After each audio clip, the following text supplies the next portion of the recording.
Imagine saving for years, finally ready to buy a home in 2025, only to discover the market is rigged against you. Mortgage rates hovering near record highs, home prices refusing to budge, and experts split. Are we on the edge of a housing collapse or the beginning of a once-in-a-decade buying opportunity? Today, we re-pulling back the curtain on the truth Wall Street and Washington don't want you to see. If you've ever worried about being priced out of the market or losing your nest egg if housing collapses, hit like, subscribe, and stay tuned, because what we uncover today could change the way you see the housing market forever. Let's start with the numbers. As of early 2025, the average 30-year mortgage rate still hovers around 6.5 to 7%. Housing affordability, it's at its lowest level in over 4 decades. Wages aren't keeping up, families are squeezed, and first-time buyers feel like they're locked out of the dream of homeownership. But here's the paradox.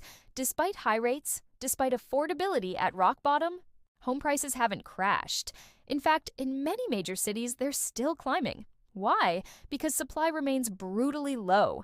Sellers are frozen, clinging to their 3% mortgages like life rafts. Investors are scooping up what little inventory exists.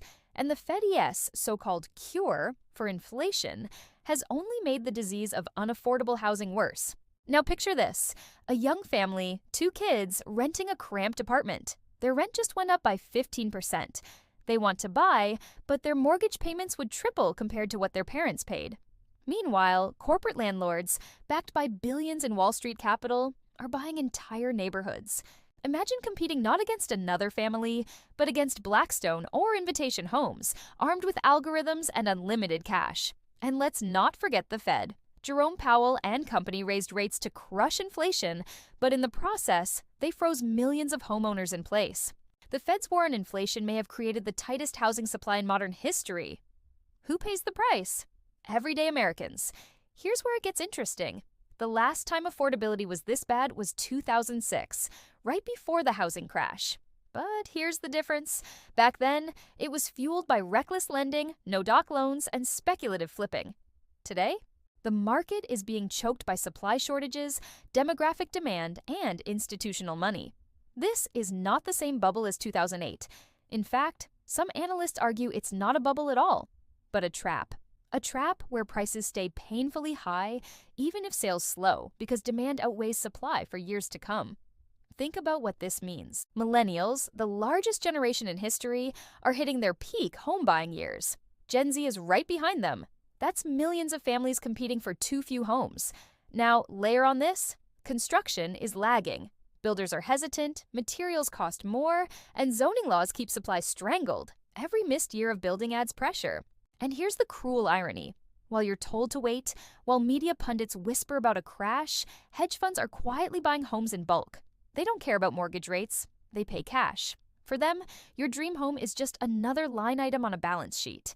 Listen to this quote from Redfin's CEO just last month. "We don't see a flood of listings coming anytime soon. Homeowners are locked in, and buyers will have to adjust to the new normal." And what about the everyday buyer? One frustrated renter said it best on a recent forum. "I feel like the American dream is slipping away, and no one cares." That raw emotion, it's everywhere right now. So where does this leave us? Is 2025 the year the housing market finally breaks? Or the moment opportunity hides in plain sight? Here's the truth. We're not looking at a classic crash. There's no tsunami of foreclosures, no mass defaults. Instead, we may face a slow grind. Prices sticky on the way down, rent staying high, affordability stretched thin. But within that pain lies the opportunity. History shows that wealth is built not by waiting for the perfect moment, but by preparing for imperfect ones. For disciplined buyers, 2025 could be the year of creative deals, adjustable rate mortgages, seller financing, or investing in overlooked markets where institutional money hasn't yet dominated.